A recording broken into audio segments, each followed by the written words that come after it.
Hello friends, ನಾವು ಇವತ್ತಿನ ಈ ವಿಡಿಯೋದಲ್ಲಿ ಘನಗಳ ಬಗ್ಗೆ ಅಭ್ಯಾಸವನ್ನು ಮಾಡ್ತಾ ಇದ್ದೀವಿ. ಈ ಘನಗಳಿಗೆ ಸೆಟ್ಸ್ ಅಂತೇಳಿ ಇಂಗ್ಲಿಷ್ ನಲ್ಲಿ ಕರಿತಾ ಇದ್ದೀವಿ. ಹೌದಾ? ಹಾಗಾದ್ರೆ ಇವತ್ತಿನ ಈ ವಿಡಿಯೋ ಪ್ರಾರಂಭ ಮಾಡ್ಕೊಂತ ಮೊದಲನೇದಾಗಿ ನಮ್ಮ ಈ ಒಂದು ಯೂಟ್ಯೂಬ್ ಚಾನಲ್ ಏನಾಗ್ತಾ ಇದೆ ಅಂತಂದ್ರೆ 245 ಸಬ್ಸ್ಕ್ರೈಬರ್ಸ್ ಅನ್ನು ಹೊಂದಿದೆ. ಹಾಗೆ 180 ವಿಡಿಯೋಗಳು ಅಪ್ಲೋಡ್ ಅನ್ನ ಮಾಡಲಾಗಿದೆ. ಆ ಎಲ್ಲ ವಿಡಿಯೋಗಳನ್ನ ನೀವು ಕೂಡ ವೀಕ್ಷಣೆ ಮಾಡಿ. ಮತ್ತು ಇಲ್ಲಿ ಹೇಳುವಂತ ಕ್ಲಾಸ್ಗಳು ಹೈಸ್ಕೂಲ್ ವಿದ್ಯಾರ್ಥಿಗಳು ಇರಬಹುದು ಮತ್ತು ಬೇರೆ ಯಾವುದೇ ಕಾಂಪಿಟೇಟಿವ್ ಎಕ್ಸಾಮ್ ಬರೆಯುವಂತಹ ಅಭ್ಯರ್ಥಿಗಳಿಗೂ ಕೂಡ ಉಪಯೋಗ ಆಗಬಹುದು ಅನ್ನುವಂತ ಒಂದು ಉದ್ದೇಶದಿಂದ ಒಂದು ಚಿಕ್ಕ ಅಲೆಲೆ ಸೇವೆ ಅಂತ ಹೇಳ್ತಾ ನಾವೇನ್ ಮಾಡ್ತಾ ಇದ್ದೀವಿ, ಈ ಒಂದು ಯೂಟ್ಯೂಬ್ ಚಾನಲ್ ನ ಮಾಡ್ತಾ ಇದ್ದೀವಿ. ಹೌದಾ? ಈ ವಿಡಿಯೋಗಳು ನಿಮಗೆ ಇಷ್ಟ ಇದ್ರೆ ನಮಗೆ ಹೀಗೆ ನಿಮ್ಮ ಪ್ರೋತ್ಸಾಹವನ್ನ ನೀಡ್ತಾ ಇರಿ ಅಂತ ಹೇಳ್ತಾ ಇವತ್ತಿನ ಈ ವಿಡಿಯೋನ ಪ್ರಾರಂಭ ಮಾಡ್ತಾ ಇದ್ದೀನಿ. ಏನಂದ್ರೆ ಇವತ್ತಿನ ವಿಷಯ ಘನಗಳು. ಹಾಗಾದ್ರೆ ಘನಗಳು ಅಂದಾಗ ಅದ್ರ ವಾಕ್ಯ ಏನಾಗ್ತಾ ಇದೆ? ಘನಗಳು ಅಂದ್ರೆ ಏನಂದ್ರೆ ಸೂಕ್ತವಾಗಿ ನಿರೂಪಿಸಲ್ಪಟ್ಟ ವಸ್ತುಗಳ ಗುಂಪಿಗೆ ಘನ ಎನ್ನುವರು. ಹೌದ್ರಿ? ಇಲ್ಲಿ ವಸ್ತುಗಳೇ ಅಂತ ಆಗ್ಬೇಕಾಗಿಲ್ಲ. ನಾವು ಗಣಿತ ವಿಷಯಕ್ಕೆ ಬಂದಾಗ ಸಂಖ್ಯೆಗಳು ಬರ್ತಾ ಇದ್ದಾವೆ, ಕನ್ನಡ ವಿಷಯಕ್ಕೆ ಬಂದಾಗ ಶಬ್ದಗಳು ಬರ್ತಾ ಇದ್ದಾವೆ. ಹೌದಾ? ಹೀಗೆ ವಸ್ತುಗಳು ಅಂದ್ರೆ ಆಯಾ ವಿಷಯಕ್ಕೆ ಸಂಬಂಧಪಟ್ಟಂಗೆ ಅವು ಬದಲಾಗ್ತಾ ಇರ್ತಾವೆ. ಹೌದಾ? ಅದೇ ರೀತಿಯಾಗಿ ಯಾವ ರೀತಿಯಾಗಿ ನಾವು ಹೇಳ್ಬೋದು ಅಂದ್ರೆ 2, 4, 6, 8, 10, 12, 14, 16, 18, 20. ಹೌದಾ? ಇಷ್ಟು ಸಂಖ್ಯೆಗಳದಾವ ಅಂದಾಗ ಇದು ಯಾವ ಗುಂಪು ಆಗ್ತಾ ಇದೆ ಅಂದಾಗ ಇದು ಸಮ ಸಂಖ್ಯೆಗಳ ಗುಂಪು. ಏನಾಗ್ತಾ ಇದೆ? ಸಮ ಸಂಖ್ಯೆಗಳ ಗುಂಪಾಗ್ತಾ ಇದೆ. ಅದೇ ರೀತಿಯಾಗಿ 1, 3, 5, 7, 9, 11, 13, 15 ಈ ಸಂಖ್ಯೆಗಳು ಕೊಟ್ಟಾಗ ಈ ಸಂಖ್ಯೆಗಳು ಯಾವ ಗುಂಪನ್ನು ಹೊಂದಿದೆ ಅಂದ್ರೆ ಬೆಸ ಸಂಖ್ಯೆಗಳ ಗುಂಪು ಅಂತೇಳಿ ನಾವು ಹೇಳಬಹುದು. ಆ ಬೆಸ ಸಂಖ್ಯೆಗಳ ಗುಂಪಿಗೆ ಘನ ಅಂತೇವಿ, ಸಮ ಸಂಖ್ಯೆಗಳ ಗುಂಪಿಗೂ ಕೂಡ ಏನಂತೇವಿ? ಘನ ಅಂತೇಳಿ ಕರಿತಾ ಇದ್ದೀವಿ. ಹೌದಾ? ಅಂದ್ರೆ ಒಂದು ವಿಷಯವನ್ನ ಈ ರೀತಿಯಾಗಿ ವ್ಯಕ್ತಪಡಿಸುವುದನ್ನ ನಾವೇನ್ ಹೇಳ್ತಾ ಇದ್ದೀವಿ? ಆ ಒಂದು ಗುಂಪು ಮಾಡ್ತಾ ಇದ್ದೀವಿ. ಗುಂಪು ಮಾಡಿ ಹೇಳೋದಕ್ಕೆ ನಾವು ಘನ ಅಂತೇಳಿ ಹೇಳ್ತಾ ಇದ್ದೀವಿ. ಈ ಘನಗಳನ್ನ ಹಲವಾರು ವಿಧಗಳಾಗಿ ಮಾಡ್ತಾ ಇದ್ದೀವಿ.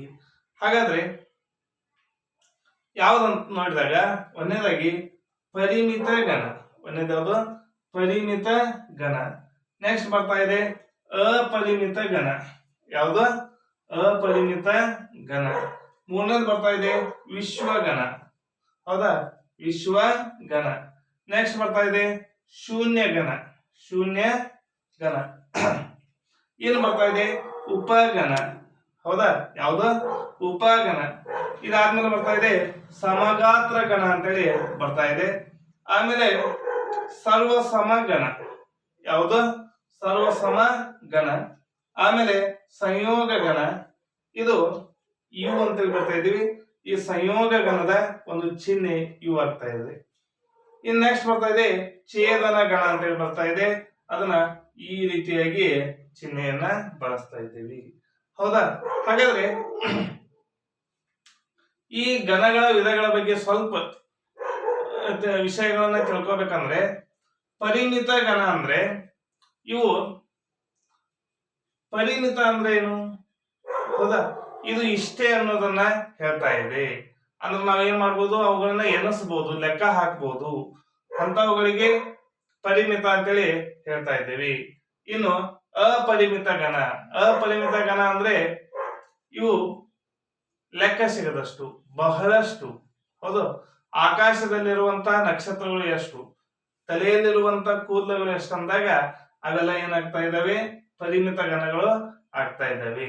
ಹಾಗಾದ್ರೆ ಪರಿಮಿತ ಘನಕ್ಕೆ ಉದಾಹರಣೆ ಕೈಯಲ್ಲಿರುವ ಬೆರಳುಗಳ ಸಂಖ್ಯೆ ಎಷ್ಟದಾವೆ? 1, 2, 3, 4, 5, 6, 7, 8, 9, 10. ಹಾಗಾದ್ರೆ ಕೈಯಲ್ಲಿರುವ ಬೆರಳುಗಳ ಸಂಖ್ಯೆ 10. ಹಾಗಾದ್ರೆ ಇವನ್ನ ಎಣಿಸ್ಬೋದು, ಇವನ್ನ ಎನ್ಸಕ್ಕಾಗಲ್ಲ. ಇದು ಅಪರಿಮಿತ ಘನ. ನೆಕ್ಸ್ಟ್ ಏನ್ ಆಗ್ತಾ ಇದೆ? ವಿಶ್ವಘನ. ಹೌದಾ? ವಿಶ್ವಗಣ ಅಂತ ಬರ್ತಾ ಇದೆ, ಶೂನ್ಯಗಣ. ಅಂದ್ರೆ ವಿಶ್ವ ಅಂದ್ರೆ ಜಗತ್ತು ಅಂತೇಳಿ ನಮ್ಗೆ ಈಗಾಗಲೇ ಗೊತ್ತಿದೆ, ಹೌದಾ? ಆ ರೀತಿಯಾಗಿ ಲೆಕ್ಕವನ್ನು ಮಾಡುವಾಗ ಅಷ್ಟು ಸಂಖ್ಯೆಗಳನ್ನ ತೆಗೆದುಕೊಳ್ತೇವೆ, ಅಷ್ಟು ವಸ್ತುಗಳನ್ನ ತೆಗೆದುಕೊಳ್ತೇವೆ, ಅದಕ್ಕೆ ವಿಶ್ವಗಣ. ಇನ್ನು ಶೂನ್ಯಗಣ ಅಂದ್ರೆ ಏನಾಗ್ತಾ ಇದೆ? ಸೊನ್ನೆ. ಶೂನ್ಯ ಅಂದ್ರೆ ಸೊನ್ನೆ. ಅಲ್ಲಿ ಯಾವುದೇ ಸಂಖ್ಯೆಗಳಿಲ್ಲ, ಯಾವುದೇ ವಸ್ತುಗಳಿಲ್ಲ ಅಂದಾಗ ಅದು ನಾವು ಶೂನ್ಯಗಣ ಅಂತೇಳಿ ಹೇಳ್ತಾ ಇದ್ದೀವಿ. ಈ ರೀತಿಯಾಗಿ ಇನ್ನೂ ಹಲವಾರು ವಿಧಗಳನ್ನ ನಾವು ಈ ಗಣಗಳಲ್ಲಿ ಮಾಡಿದ್ದೇವೆ, ಹೌದಾ?